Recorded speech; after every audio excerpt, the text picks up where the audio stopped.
none. Papers have been laid. Question.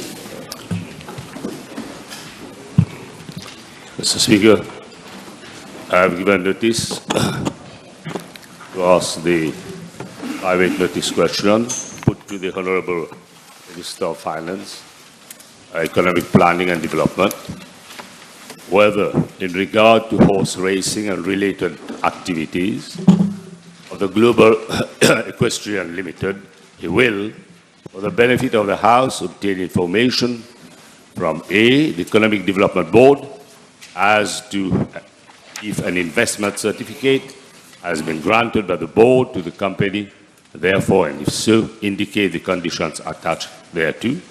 And 2, the other licenses granted thereto in relation to trading activities, if any, carried out by the company.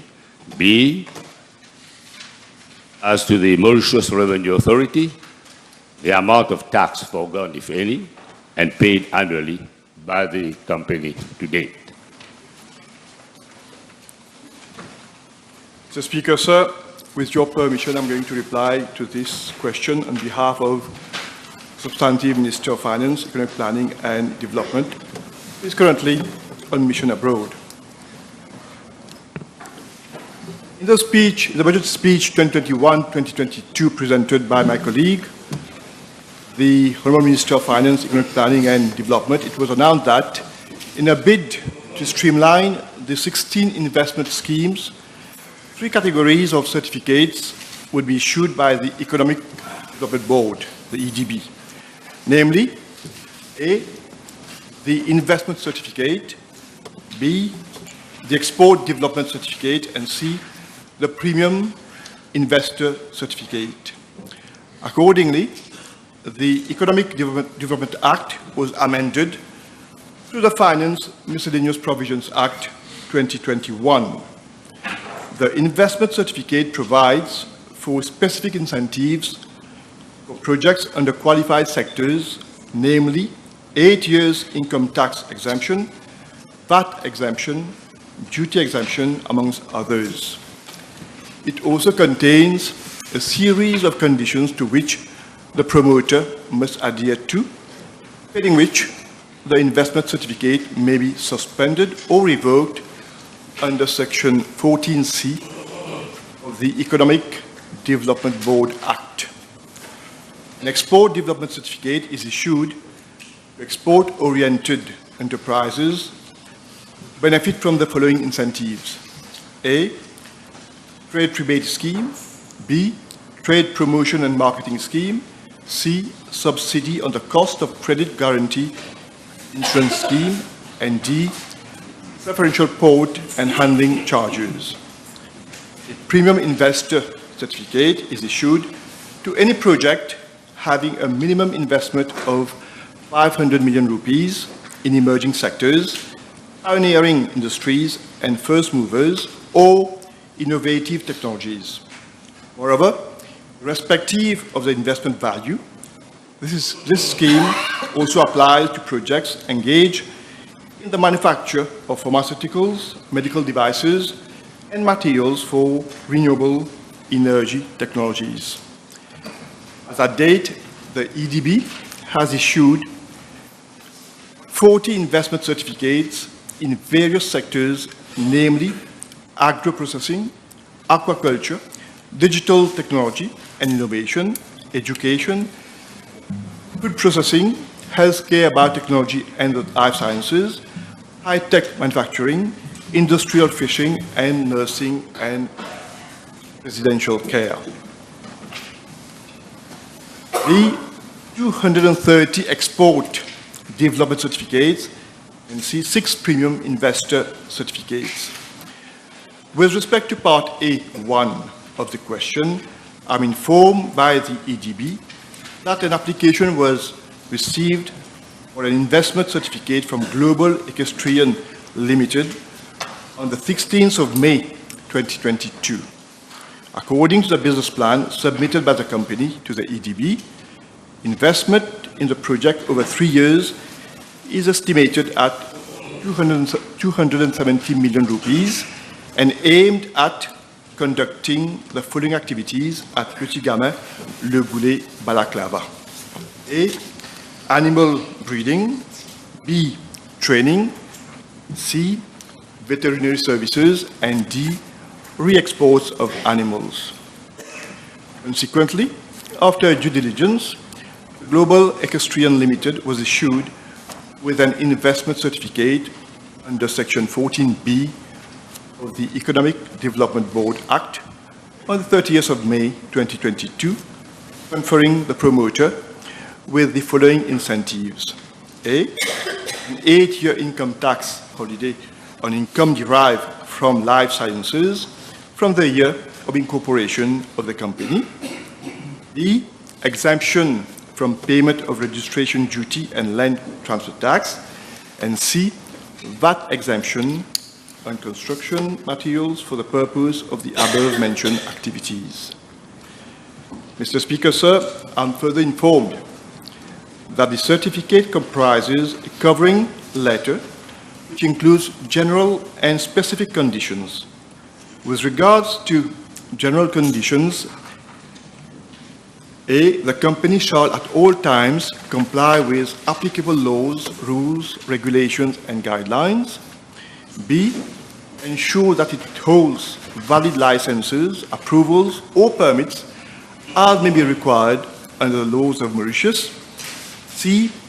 Forthwith inform the EDB of any matter which would affect its eligibility to hold this certificate, including but not limited to, if it no longer satisfies the eligible criteria, if it does not hold or ceases to hold any required license, approval, or permit, etc.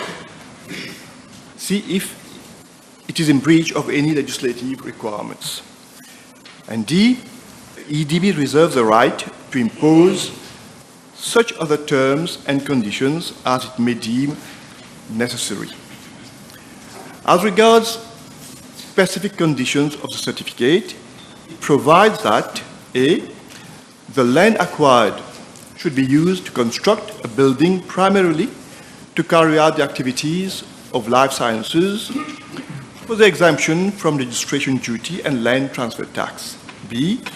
Any construction material and equipment qualifying and benefiting from VAT exemption shall be used exclusively for the construction of breeding and training facilities. And C. The project promoter should submit a detailed construction plan to the EDB and the MRA, clearly indicating the quantity and or volume of each item and their intended use of each material. As regards Part A2 of the question, I'm informed EDB has not issued any license to Global Equestrian Ltd. EDB has only issued an investment certificate to the company, which confers specific incentives with regard to the activities applied for. Concerning Part B of the question, I'm informed by the Mauritius Revenue Authority that, in accordance with relevant sections of the Customs Act, Income Tax Act, the Mauritius Revenue Authority Act, and the Value Added Tax Act, regarding confidentiality, no information on tax affairs of a particular taxpayer may be disclosed. As such, information relating to tax foregone and paid by Global Equestrian Ltd. Cannot be disclosed. I'm further informed by the MRA that any VAT-registered person will be able to recoup VAT paid on capital goods as well as recurrent goods, irrespective of whether the person has an investment certificate or not. In line with the VAT neutrality principle, businesses do not suffer the VAT cost, but rather it is a final consumer who bears the VAT charge. In the case of capital goods, a VAT-registered company will be able to claim repayment of VAT claimed under Section 24 of the VAT Act. On the other hand, for recurrent goods, the company will be able to offset the input tax against its output tax whilst submitting its VAT returns to the MRA. In the case of Global Equestrian Ltd, following the issue of the investment certificate, the company will not have to claim VAT repayment on capital goods, as it is exempted from payment of VAT upfront at time of purchase of construction materials. As such, this exemption does not represent any cost to government. Mr. Speaker, sir, I wish to draw the attention of that any economic operator must comply with the rules and regulations of our country. Relevant authorities in Mauritius shall take appropriate actions for any non-compliance with the conditions attached to certificates and incentives. With all the measures taken by this responsible government with regard to business facilitation, we have seen record levels of foreign direct investment to the tune of 37 billion rupees, and the investment rate has increased to 23.5% of GDP for the year 2023. Thank you. Yes. Thank you very much. I've listened to the reply given by the acting Minister of Finance. Now, I might understand, Minister, that animal breeding, veterinary services, and re-export, I think you forgot re-export of horses, are these activities prescribed by law in the enabling legislation? In the what? In the enabling legislation. Well, Mr. Speaker, sir, if I go by the investment certificate, for any applicant to apply and to be eligible to have that investment certificate, they have to satisfy those conditions, that is, providing breeding, training, and quarantine services for them to be able to qualify under that scheme that have been provided for at the level of the EDB. I'm informed that there's nothing in law, but there are guidelines issued by the EDB for that particular scheme. I thank the Honourable Minister, and he rightly mentioned guidelines, but we are talking of clear activities, and so and he's right. From what he has stated, we understand that these activities are not prescribed by law in the enabling legislation. That's what you say. You cannot rely on guidelines. Guidelines are not part and parcel of legislation. That's what I've been informed for any for those schemes to benefit from, and for any project to benefit from that investment certificate. There are certain activities that they have to perform, and those activities are as per the guidelines issued by the EDB.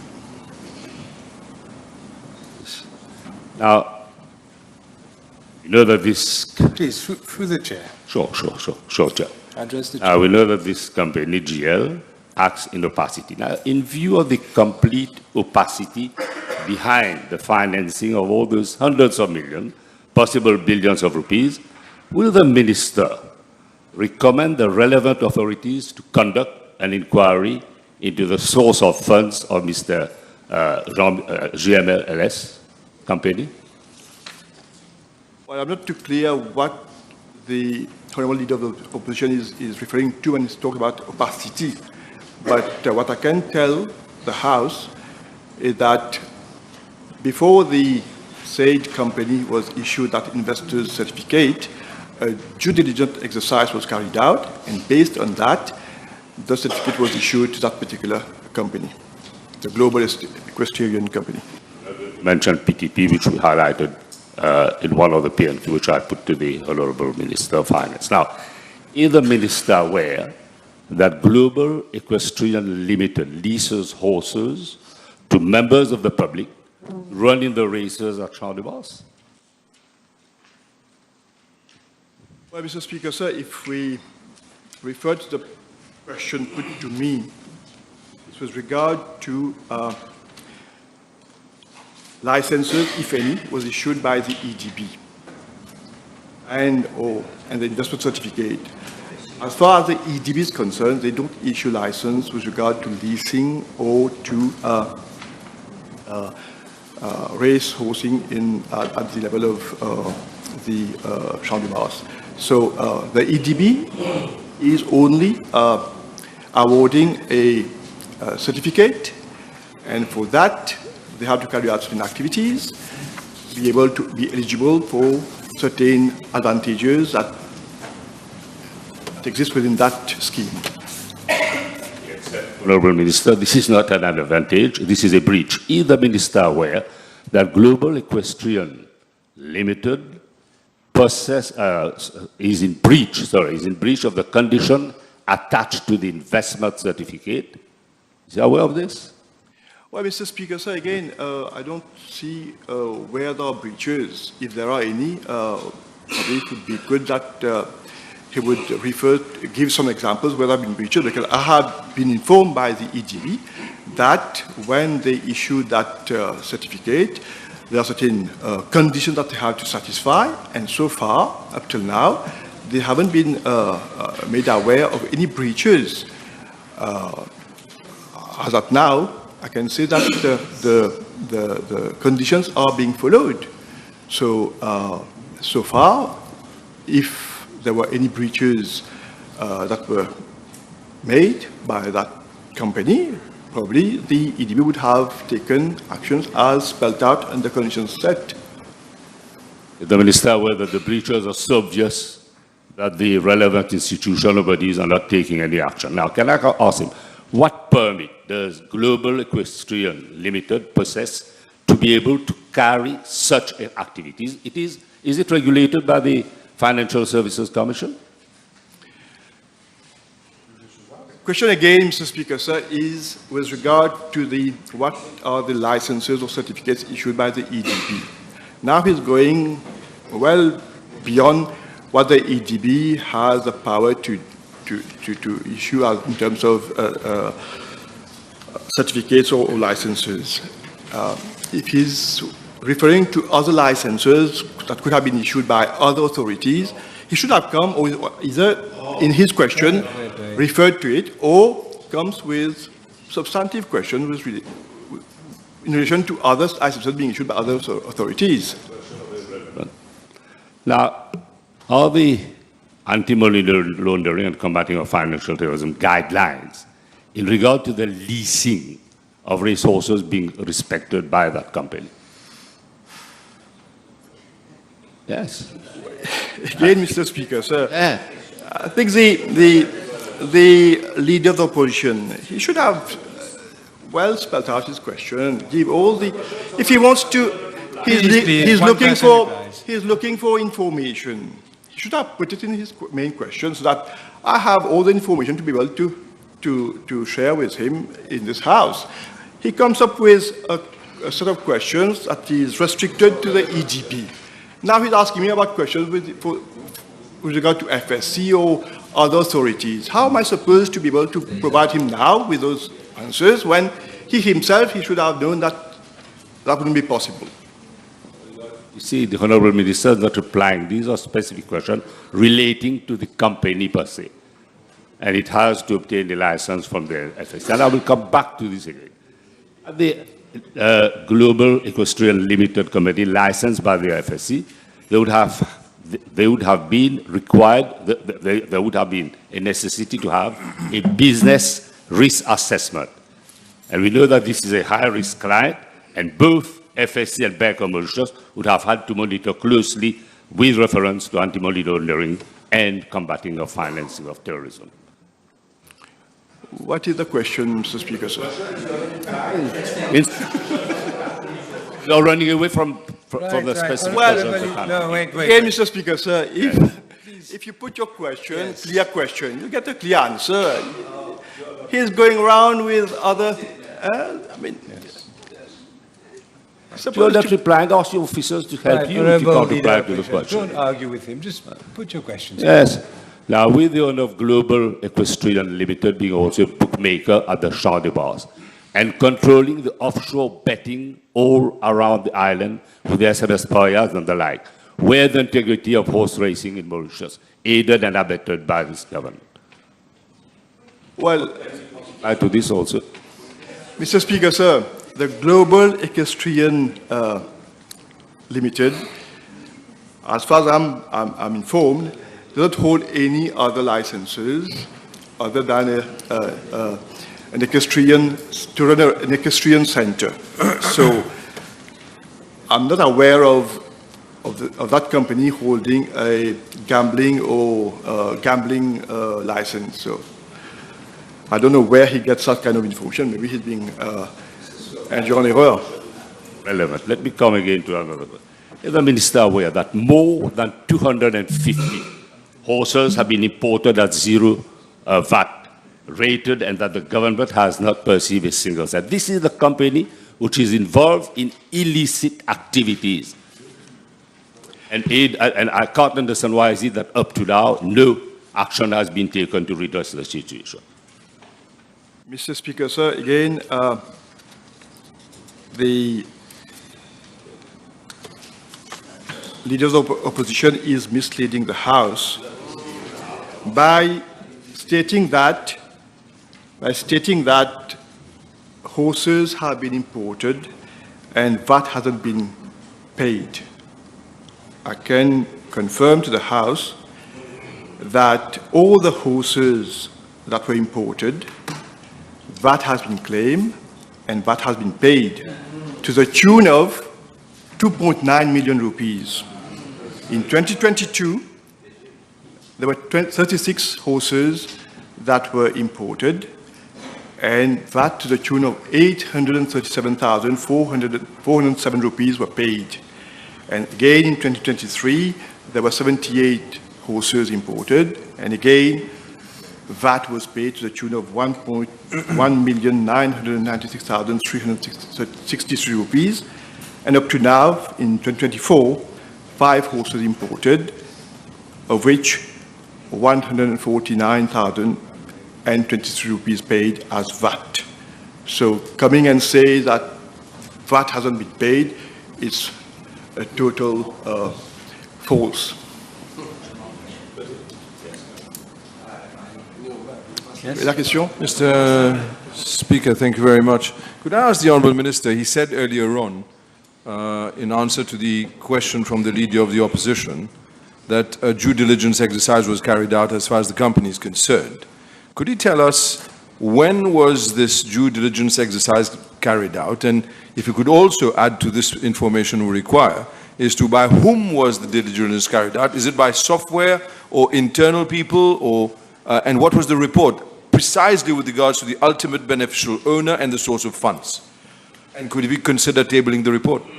Mr. Speaker, sir, at the time when the EDB received that application for the investment certificate, they carried out, that was in May 2022, and they carried out that due diligence exercise, and based on that, the certificate was issued. So at the level of the EDB, they have the mechanism in place to carry out the due diligence exercise. That's how it was carried out. So, Please, wait. well, I don't have the report with me, but I'm informed that this is done through 3 software systems that they have in place that check any adverse reports on the directors, shareholders, and the company. So it's a common exercise which is applied to every applicant at the level of the EDB. So this has been the case for this particular application as well. Yes, Honourable Leader of Opposition. Yes.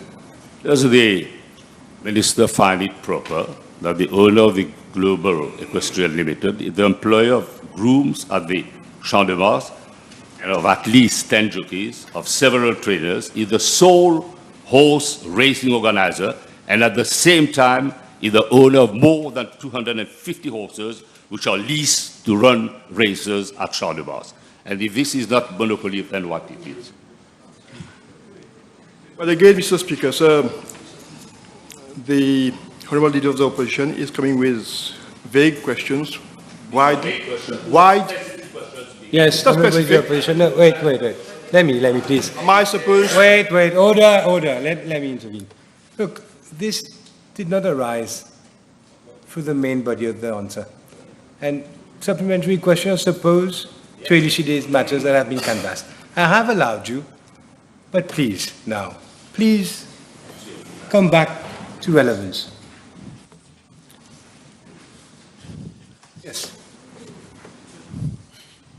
Have you finished your reply? Well, I just said that he is coming with a question which is widely within the ambit of this PNQ. Yes.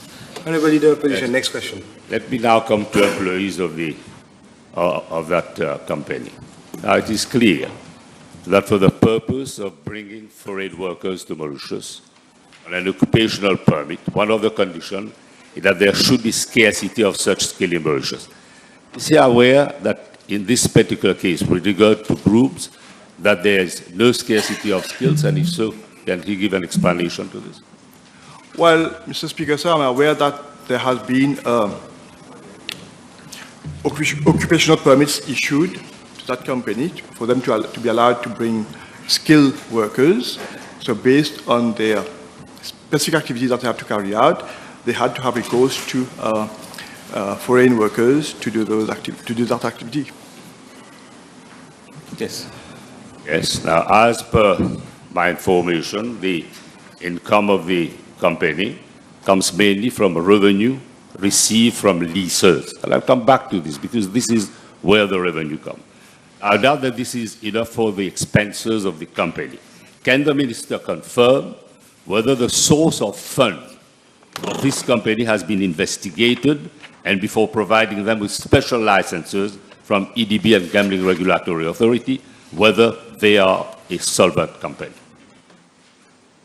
Well, Mr. Speaker, sir, like I said again, before conferring that certificate to the Global Equestrian Ltd company, the EDB carried out a due diligence exercise. So looking at the source of the funds has no doubt been looked at, and it's only after that they were satisfied that they are clean funds. That's how the certificate was issued. Otherwise, if there was any doubt on that, I don't think EDB would have given any investor certificate to that company. Reply given by the Honourable Minister, Mr. Speaker, it stands to reason that this government is aiding and abetting those who are involved in illegal activities. Is the Minister aware that the Gajador stable, which holds a historic and emotional value for the population, closed down because the integrity of the horse racing is threatened as a result of this conflict of interest at all levels? Is he aware of this?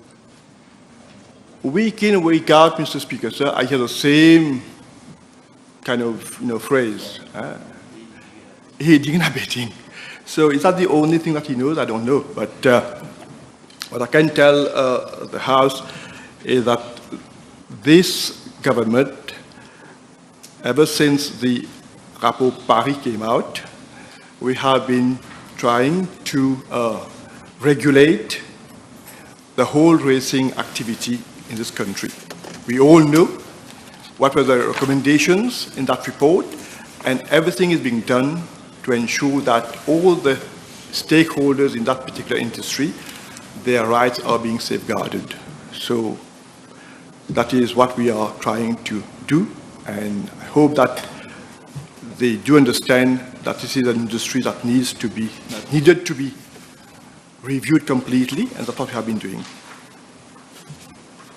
Yes. One of the directors of this company has a monopoly on off-course betting with a turnover of approximately 1 billion rupees. This company, the People's Turf, is a sole horse racing organizer and is currently running Champ de Mars illegally. He is the employer of an overwhelming majority of groups at Champ de Mars.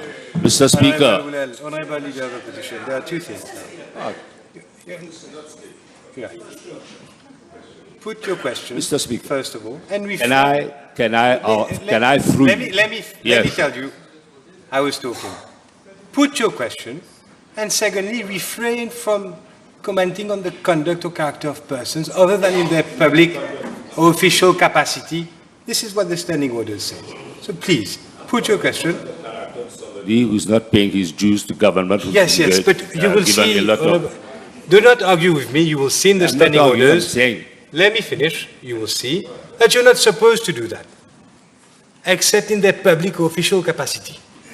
So please, put your question differently, and I will allow it. Can I ask the Minister, why is it that up to now, neither the EDP nor the Competition Commission or the Financial Crime Commission has acted in a way to take this company to task? Why is it that up to now, none of these organizations have acted to do what is called upon them to do? Mr. Speaker. Yes. Look, you have. I have already given my ruling earlier. It should be on subject. I go by your ruling, Mr. Speaker, sir. I think you will decide if you will answer. And in any case, he's completely it's the last out of question. subject, Mr. Time Speaker, is sir. over. So, I go by your ruling, Mr. Speaker. right. Time is over. But time is over, Honorable Boulay. What can I do?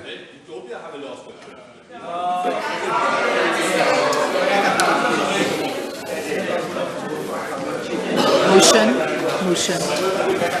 Mr. Speaker, sir, I move that all the business on today's order paper be exempted from the provisions of paragraph 2 of Standing Order 10.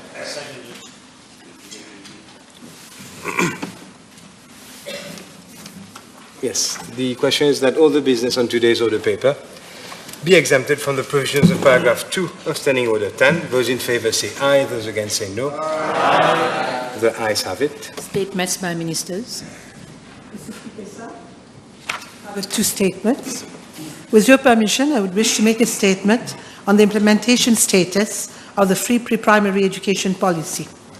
The significance of pre-primary education has today gained enormous traction. Indeed, its role in shaping the future of our children cannot be underestimated.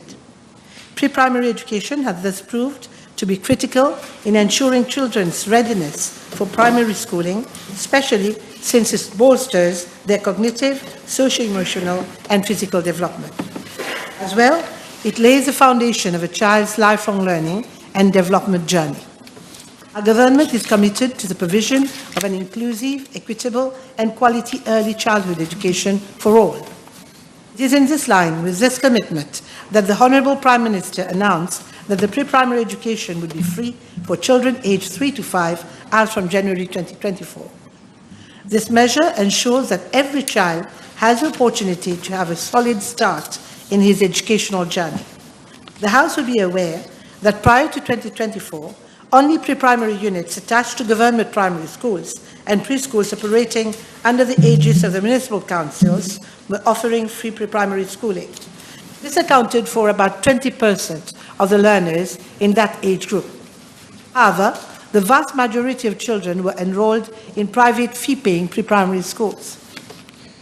The Grant in Aid scheme has been devised for private fee-paying schools, and the Early Childhood Care and Education Authority is now responsible for the implementation thereof. Mr. Speaker, sir, allow me to briefly elaborate on the features of the free Grant in Aid scheme. It covers the components of operational costs and staff costs. The operational costs are in respect of expenditure incurred on utilities, school requisites, educational material, pedagogical resources, as well as rent of premises. Upfront payments for operational expenses are made on a quarterly basis to the bank account of each school. As for staff costs, it's worth pointing out that salaries are paid to all employees directly to their personal bank accounts. The scheme covers the following personnel: 425 managers, 6 assistant managers, 933 teachers, 249 assistant teachers, and 465 attendants. A private pre-primary school is required to have in post a manager, a teacher, an assistant teacher for every 15 children. The GIA scheme also requires the manager of the preschool to be the holder of a diploma in early childhood management. A moratorium period has been provided for this to be a reality for all managers, with this obligation coming into force as from year 2029. To help expedite matters, the Ministry has initiated action with the Mauritius Institute of Education, the University of Technology and Polytechnics Mauritius for the mounting of the said diploma program. Courses are expected to start in January 2025. Mr. Speaker, sir, the current state of play in the pre-primary sector shows that there are 26,251 children enrolled in 795 pre-primary schools in the island of Mauritius. There are presently 661 schools providing for free pre-primary education to 19,147 pupils. This brings the percentage of free pre-primary schools to 83%, and the percentage of children benefiting from free pre-primary education to 73%, a total of 19,147 pupils. Mr. Speaker, sir, government is fully alive to the necessity of ensuring sustainable funding for the sound implementation of the free pre-primary education policy. Initially, a provision of 350 million was made for the implementation of the scheme for a 6-month period in 2023-2024 budget. For this financial year, 2024-2025, 750 million rupees have been provided for the schools. As from this year, provision has been made for the compensation for the use of school premises as announced in the 2024-2025 budget speech. Mr. Speaker, sir, the scheme has been introduced so as to bring greater equity in the system, thereby alleviating the financial burden faced by parents having children in this subsector. Also, a harmonization of salaries between qualified educators of the public and private schools have been made effective, ensuring greater parity of esteem. It is also worth noting that a new thrust has now been given to the sector by providing resources for the operations at the level of the pre-primary schools. This allows enhanced quality learning experiences for the children. It is paramount to maintain high standards of education across the system, and government has shown its willingness to go the extra mile to sustain the quality of pre-primary school experience of our young learners. Thank you. Mr. Speaker, sir, with your permission, I'll also make a statement on the introduction of technology education stream at secondary school level. Since January 2024, my ministry has introduced the technology education as a new learning pathway offered to grades 10 and 11 students.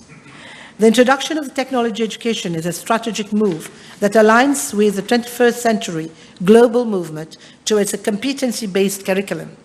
The curriculum is designed to impart skills and competencies that are in high demand today, particularly in the fields of science and technology. The curriculum for technology education in Mauritius has been crafted with the expertise of the Mauritius Institute of Education and international experts from the University of Alberta and a consultant from UK recruited by the British Council. This collaboration, which brings together the best of local and global knowledge, has resulted in a unique curriculum framework and teaching learning syllabus tailored to the country's educational and training needs.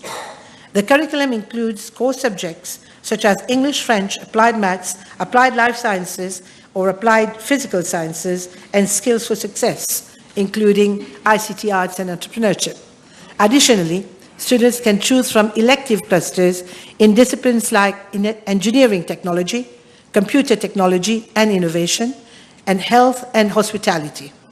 The curriculum emphasizes interdisciplinary learning, integrating academic and technology education to develop transferable skills and prepare students for further education and employment opportunities. Technology education in Mauritius is designed to provide students with comprehensive skills, blending theoretical knowledge with hands-on learning. This approach prepares students for the rapidly evolving technological landscape and foster critical thinking, creativity, and adaptability skills. More important, it equips students with practical skills directly applicable in the real world. The Mauritius Examination Syndicate, with the guidance from international experts, has developed the assessment and evaluation protocol for students in technology education. The evaluation will combine portfolio submissions with written examination over the 2-year course. This approach aims to assess students' understanding and holistic application of their learning. The portfolio allows students to demonstrate their practical skills, creativity, and problem-solving abilities through various projects and assignments. Written examinations will test the theoretical knowledge and critical thinking skills, comprehensively evaluating their progress. The institutional readiness comprises enlarging the attributions of the National Examination Board for the secondary education subsector.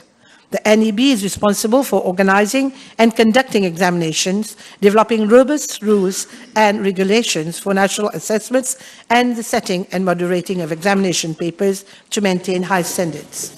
Successful candidates will be awarded the National School Certificate by the University of Mauritius, which is the designated awarding institution. This certificate is recognized at level 3 on the National Qualification Framework of Mauritius Qualification Authority and is at par with the Cambridge School Certificate.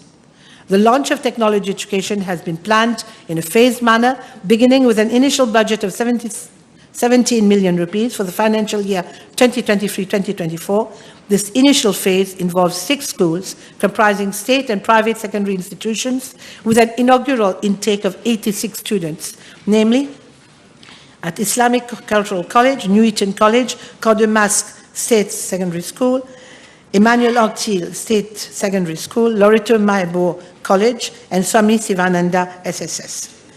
The Ministry has ensured the harmonization of technology education uptake in these schools, where students from technology education and the regular Cambridge O-level streams share resources while focusing on different pedagogical approaches to achieve similar academic goals.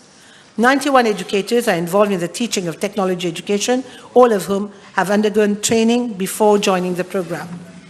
The continuous training is being ensured by the Mauritius Institute of Education, the Mauritius Examination Syndicate, with the collaboration of foreign experts.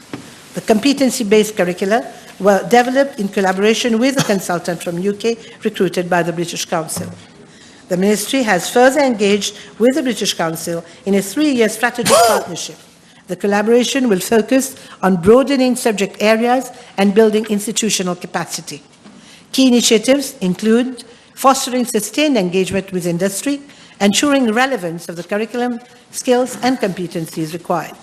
The collaboration will leverage UK expertise to align Mauritius educational standards with international benchmarks. This holistic approach will ensure that Mauritius education offerings are globally competitive and responsive to the needs of the 21st century workforce.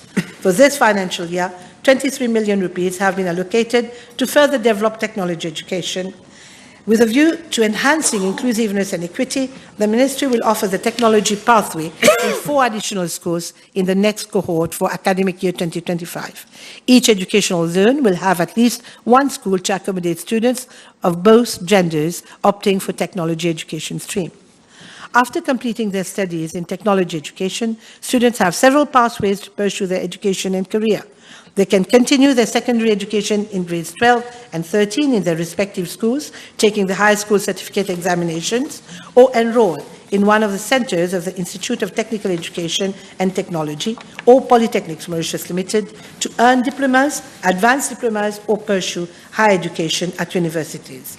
These options enable students to enter the workforce in sectors like ICT, healthcare, robotics, AI, ensuring diverse and flexible opportunities for their future.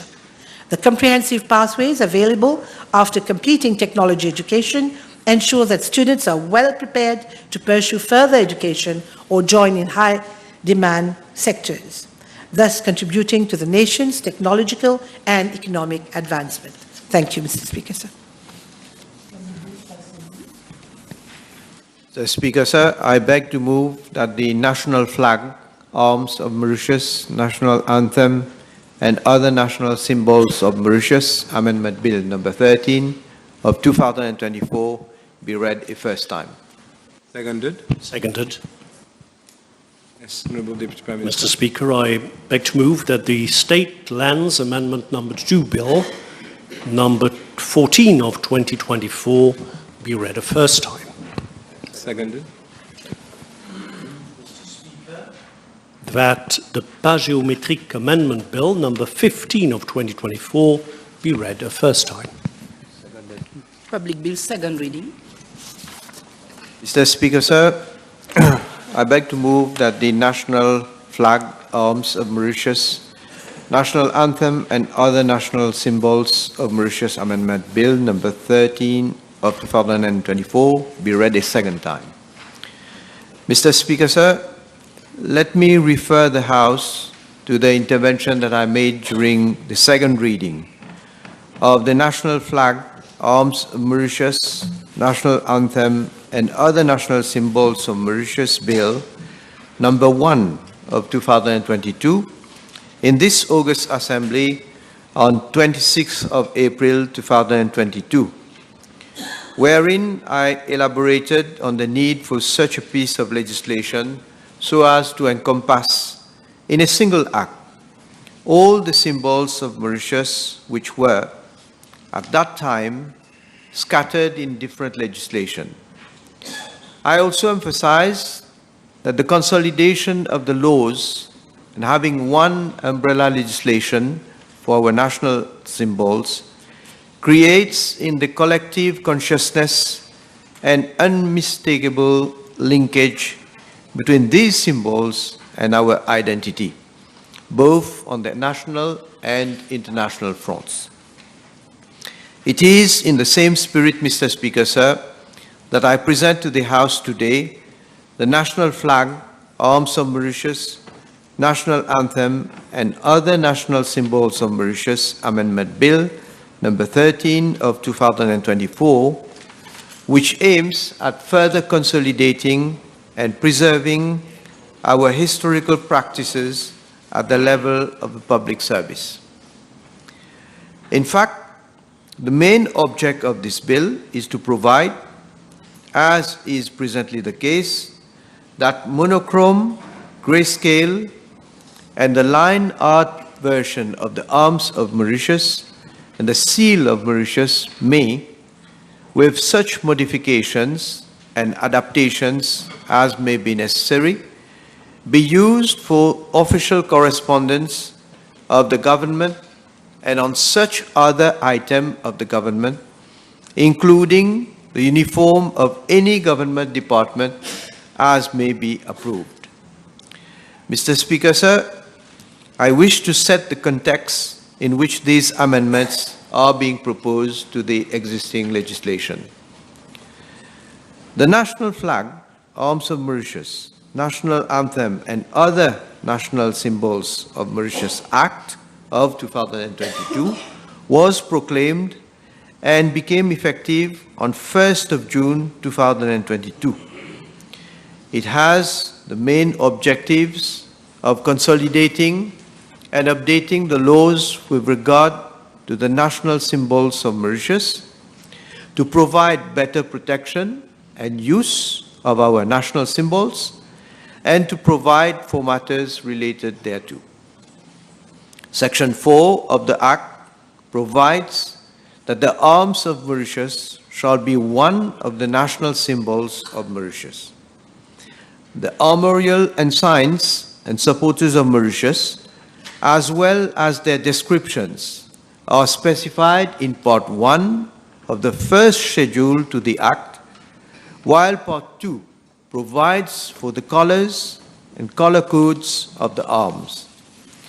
The section also provides that the arms of Mauritius shall be used solely on every official correspondence and activities of the government, or as may be permitted by law. This, Mr. Speaker, sir, implies that the coat of arms to be used in government's official documents has to be strictly the one prescribed in the first schedule of the Act, with the colors red, blue, green, gold, and silver in accordance with the codes specified in the schedule. Moreover, Section 7 of the Act provides that the seal of Mauritius shall be a seal of the government bearing the arms of Mauritius. Mr. Speaker, sir, the government is not exempted from the provisions of this Act and has to comply fully therewith, as Section 3 provides that the Act binds the state.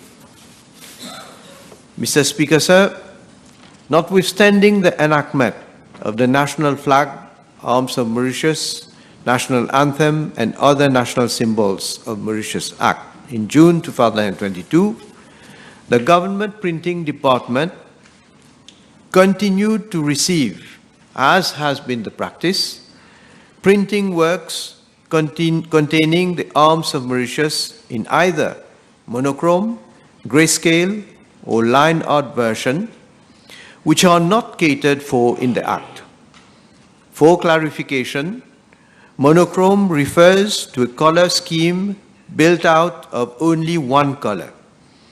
Grayscale refers to gray shades from white to black, and line art refers to an illustration focusing solely on lines to demonstrate the form of depth, but does not include shading.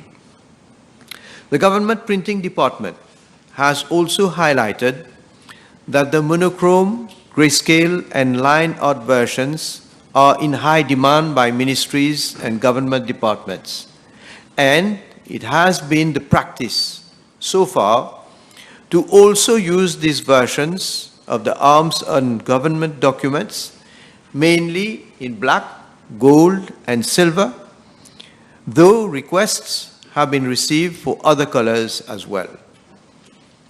Mr. Speaker, sir, for decades now, government documents bear the coat of arms in these different forms, such as civil status documents, the birth, marriage, death certificates, our passport, our banknotes, driving license, custom certificates, forms used by ministries and departments, government vouchers, store forms, government letterheads, penalty notices, invitation cards for official functions, file covers used by ministries and departments, just to name but a few.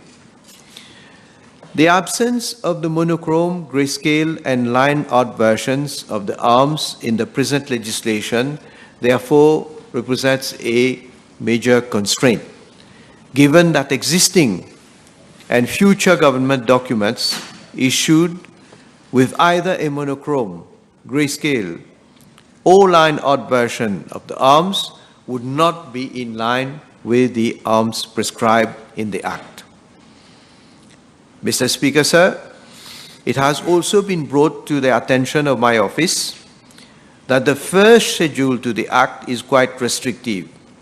It poses operational constraints, given that with the provision for colored version of the arms in the legislation, some works are not possible, such as color application and hot foil stamping on leather or faux leather.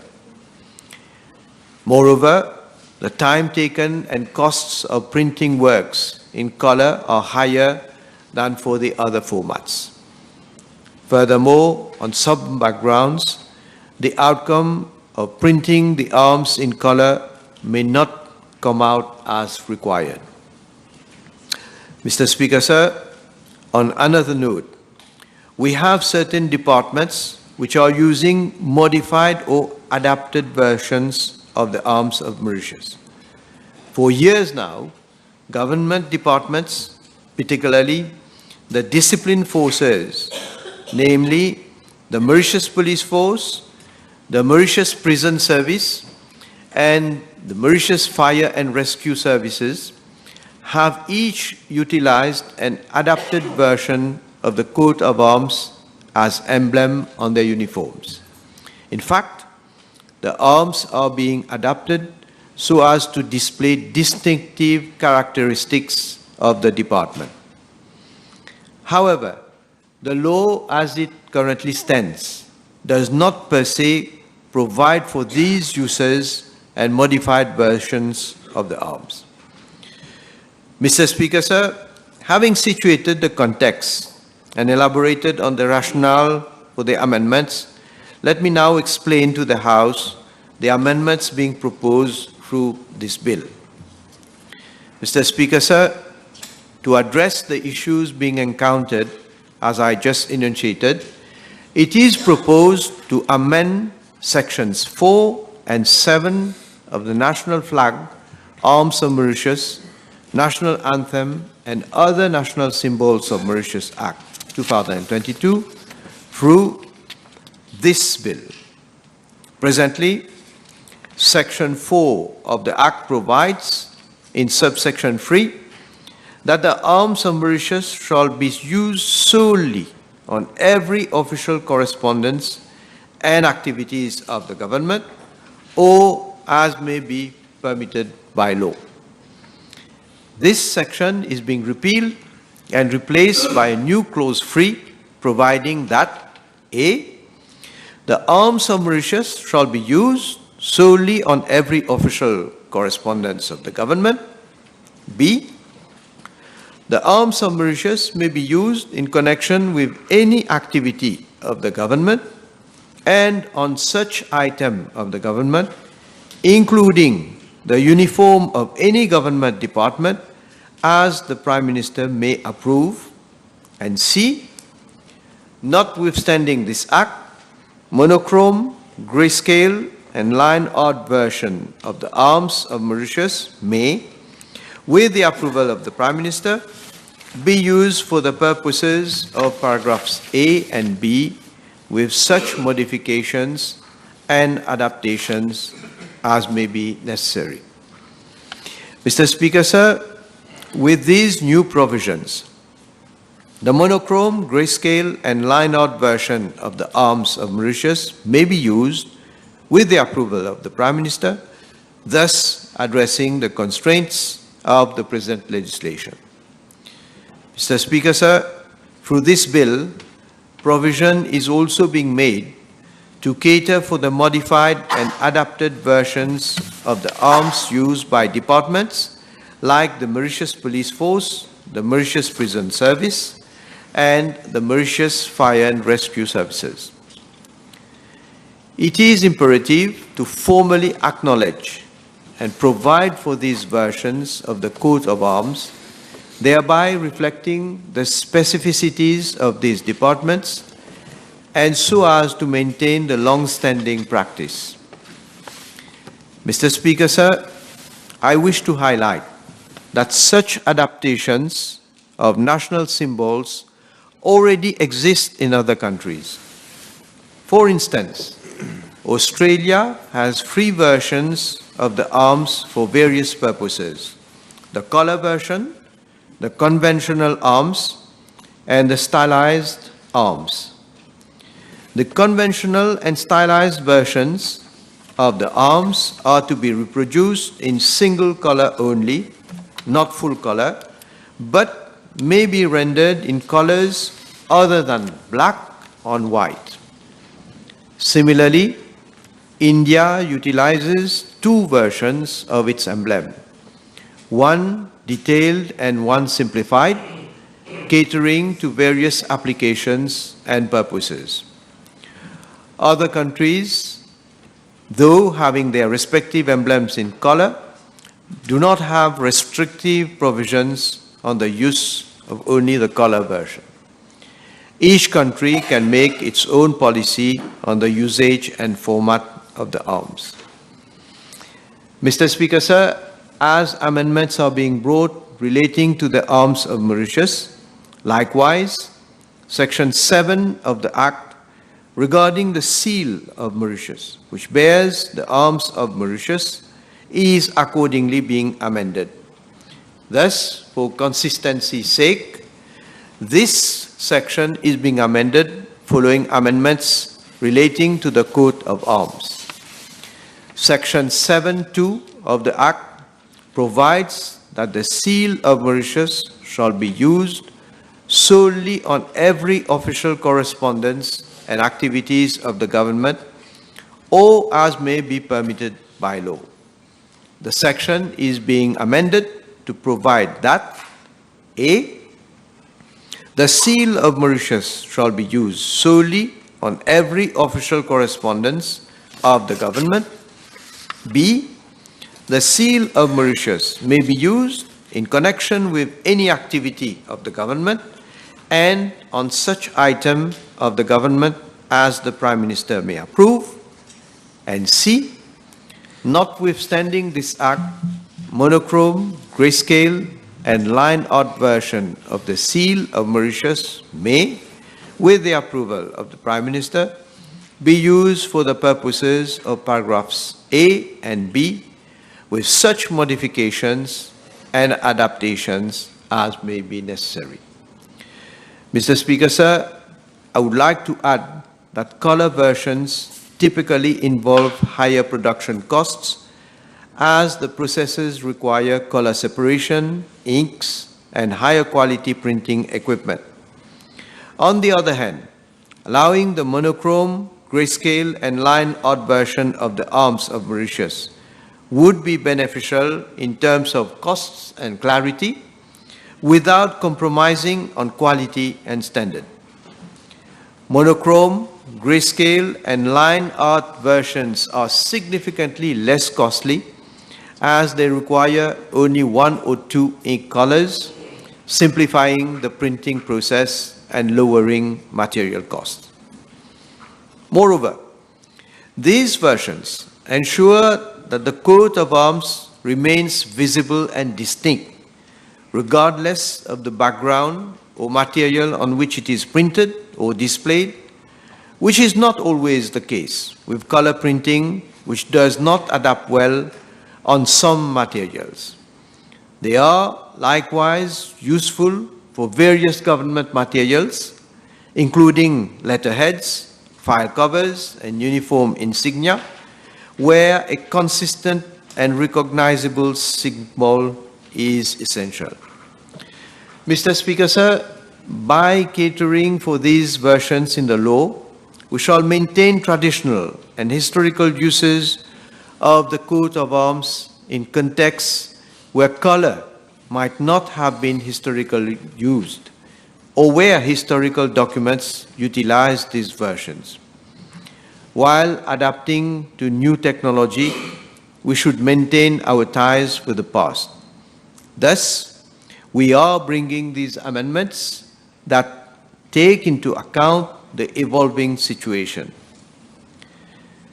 Mr. Speaker, sir, once enacted, the national flag, arms of Mauritius, national anthem, and other national symbols of Mauritius Amendment Act 2024 will be deemed to have come into operation on 1st of June 2022, date the national flag, arms of Mauritius, national anthem, and other national symbols of Mauritius Act 2022 was proclaimed. In this way, the continued use of all the versions of the arms of Mauritius will be covered, as well as the use of the adapted arms by government departments in their uniforms and other items. Mr. Speaker, sir, with these words, I commend the national flag, arms of Mauritius, national anthem, and other national symbols of Mauritius, Amendment Bill number 13 of 2024 to the House. Thank you. Seconded. Yes, Honorable Lecturer.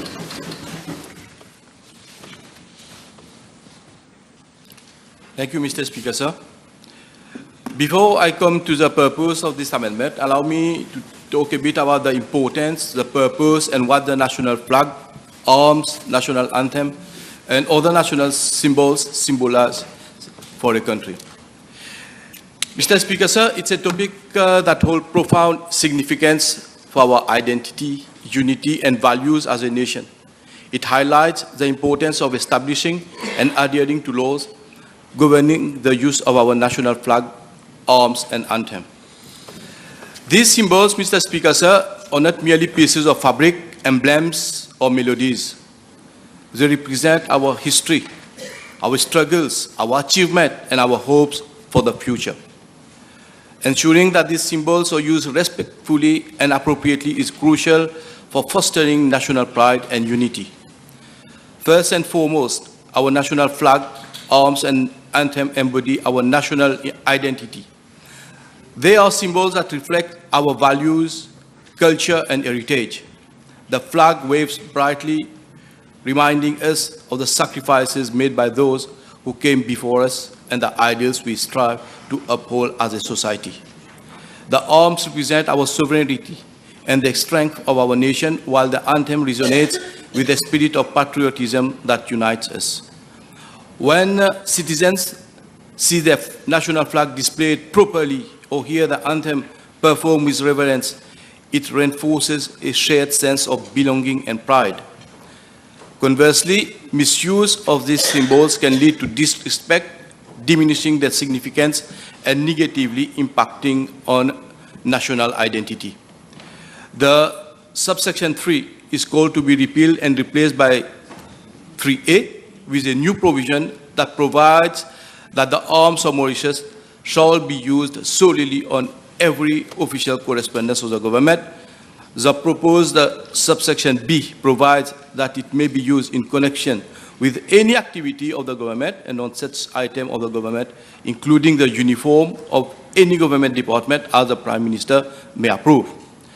The proposed subsection C now shows an extent of practicality as it allows that monochrome grayscale and line art version of the arms of Mauritius may, with the approval of the Prime Minister, be used for the purposes of paragraph A and B with such modifications and adaptations as may be necessary. Similar amendments are proposed to the section 7, which concerns the seal of our country. And by establishing these clear guidelines, Mr. Speaker, sir, for how these symbols should be treated, it will promote an environment where respect of our nation and its ideals will be paramount. National flags, arms, and anthems serve as focal points that unite us as a people. They transcend regional, ethnic, and social differences, reminding us that we are all part of something greater than ourselves, the country we call home. Having laws governing the use helps promote this sense of unity and cohesion across various segments of society. Mr. Speaker, sir, in an era marked by division and discord, the government's commitment to harnessing unity among its citizens has never been more vital. This collective dedication to unity builds a foundation for peace and stability, ensuring that together we can address challenges and pursue progress for the greater good for all. While, on the other hand, we see some political parties doing everything to tarnish the image of this country. It is truly disheartening to see individuals who, in the blatant disregard of our unity, choose to tarnish the very fabric of our nation's identity and integrity. Their actions not only undermine the principle upon which our democracy is built, but also disrespect the sacrifices made by countless individuals who fought to uphold those foundational values. Let us remember that true patriotism lies in respecting and upholding the Constitution, fostering unity and working constructively for the betterment of our beloved country rather than tearing it down with reckless words and action. Mr. Speaker, sir, again I have brought a book with me. It is a political biography of late Sir Abdul Razak Mohammed, and it will be interesting to note what's said on page 209 on our national flag. Our national flag, Mr. Speaker, as the population should know, is not something that just fell like that. In that book, it is said that it was Sir Abdul Razak Mohammed of CAM who in cabinet came with a brilliant idea to have a quadricolor as our national flag. The population must understand, Mr. Speaker, so why quadricolor, why not a tricolor, why not 5 colors? I invite those people to read these books and they will get the answers. And you know, Mr. Speaker, sir, when we are going to celebrate our independence, when we are going to raise our flag, national flag, for the first time on the 12th of March 1968, it is interesting to know that by January, the national flag was still not finalized. It hasn't reached a consensus between the parliamentaries of that time. And in his book, Sasat Kambulel, Untold Stories, wrote that the preparation for the independence celebrations were late. We were already towards end of January. It was a timely discovery as we were all groping in our choice of the flag. Mr. Speaker, sir, at that time, you must remember that just after the general election of 1967, the country was torn into two. There were tensions. There was a tragic incident of Tuabuchik, and it was a time that all Mauritians had to come together to find a consensus, and it's in that way that our national flag came with the four colors, the quadricolor, Mr. Speaker, sir. So it is something that we must cherish. It is something very, very special and very unique for a country. In conclusion, the importance of having laws governing the use of our national flags and arms and anthem cannot be overstated, Mr. Speaker, sir. These symbols are pillars of our national identity, sources of unity and representation of our values. By ensuring they are treated with respect and dignity they deserve, we not only uphold our heritage, but also reinforce a collective pride and responsibility among all citizens. Let us commit ourselves to protecting and honoring these symbols through thoughtful legislation and community engagement.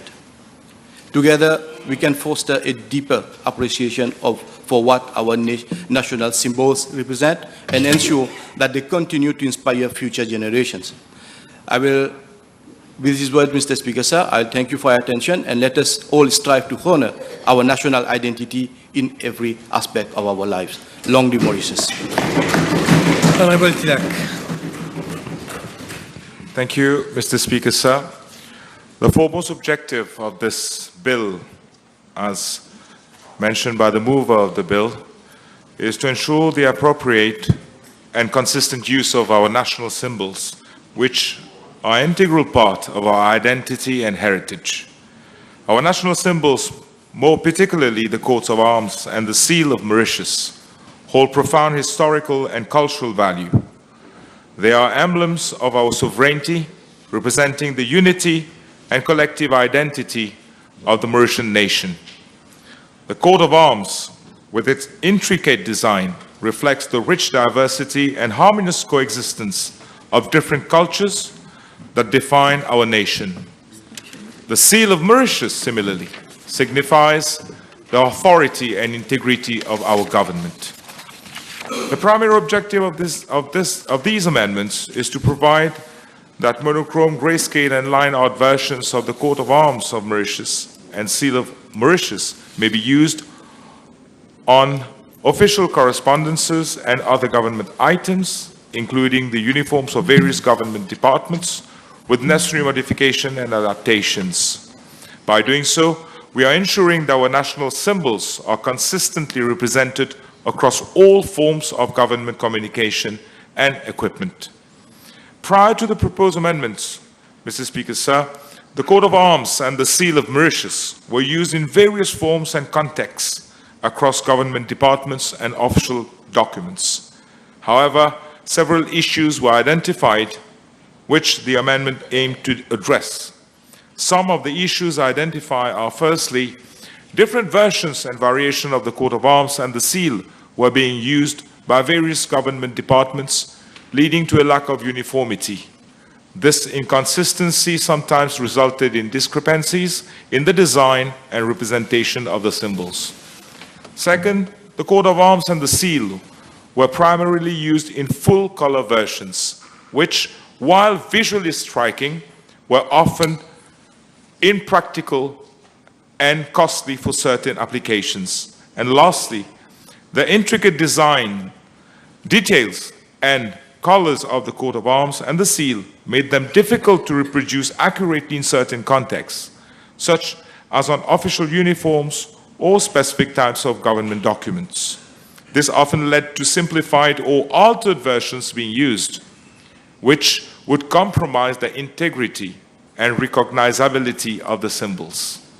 The proposed amendments will now ensure that our national symbols are represented in a standardized manner across all official documents and items, thus reinforcing their significance. And by doing so, the integrity of these symbols will be maintained. It is to be highlighted that these symbols are seen as a reflection of our nation's values and heritage. The use of monochrome and grayscale versions of the coat of arms and the seal is not only practical, but also cost-effective. It will help to reduce printing and production costs while ensuring that the symbols remain recognizable and dignified. Moreover, by allowing adaptations of the coat of arms and the seal, various mediums and contexts in which these symbols are used will be accommodated. This flexibility will ensure that they can be incorporated seamlessly into different formats without compromising their essence. Standardizing the use of national symbols enhance their visibility and recognition both domestically and internationally. It instills a sense of pride amongst our citizens and strengthens the image of Mauritius on the global stage. We are indeed taking a proactive step in preserving our cultural heritage for future generations by codifying the use of these symbols. We are ensuring that the significance and integrity of these symbols are maintained, thus fostering a deeper sense of national identity and unity. And Mr. Speaker, sir, by allowing the use of monochrome, grayscale, and line art versions, we are primarily allowing simplified and single color formats to help maintain the recognizability of the symbols. Only by adopting these simplified forms, coupled with the flexibility, government can ensure that these symbols are appropriately and consistently represented regardless of their medium or format. Mr. Speaker, sir, these amendments are indeed very important, and it shows our commitment to preserving our national heritage and upholding standards. By codifying the use of the coat of arms and the seal of Mauritius, we are strengthening the ability of government to enforce their proper use and address in any instances of misuse effectively. Therefore, Mr. Speaker, sir, I congratulate the mover for bringing these amendments to the House, and thank you. Yes, Honourable Prime Minister.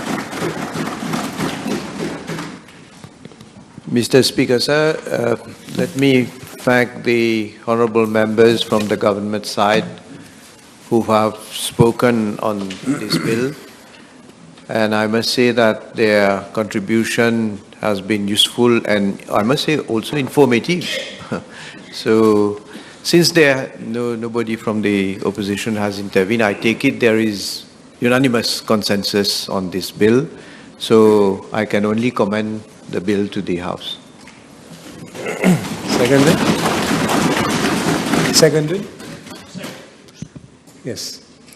The question is that the national flag, arms of Mauritius, national anthem, and other national symbols of Mauritius, Amendment Bill, number 13 of 2024, be read a second time. Those in favor say aye, those against say no. Aye. The ayes have it. Public Bills Committee stage.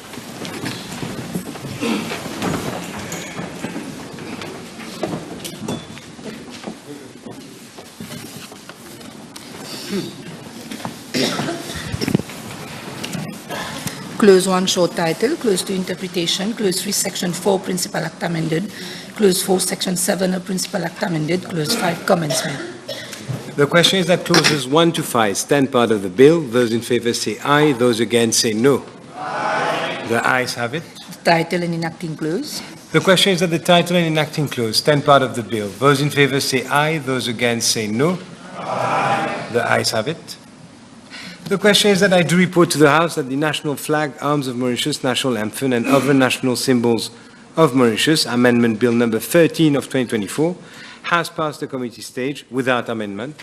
Those in favor say aye, those against say no. Aye.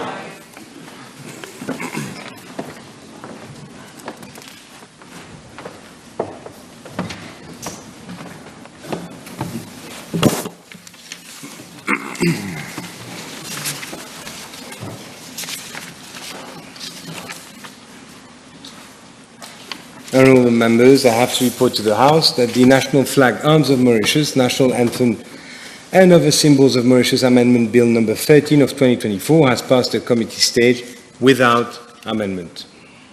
Use third reading. The Speaker, sir, I move that the national flag, arms of Mauritius, national anthem and other national symbols of Mauritius Amendment Bill number 13 of 2024 be read a third time and pass. The question is that the national flag, arms of Mauritius, national anthem and other national symbols of Mauritius Amendment Bill number 13 of 2024 be read the third time and passed. Those in favour say aye. Those against say no. Aye. The ayes have it. I will break for tea for 45 minutes.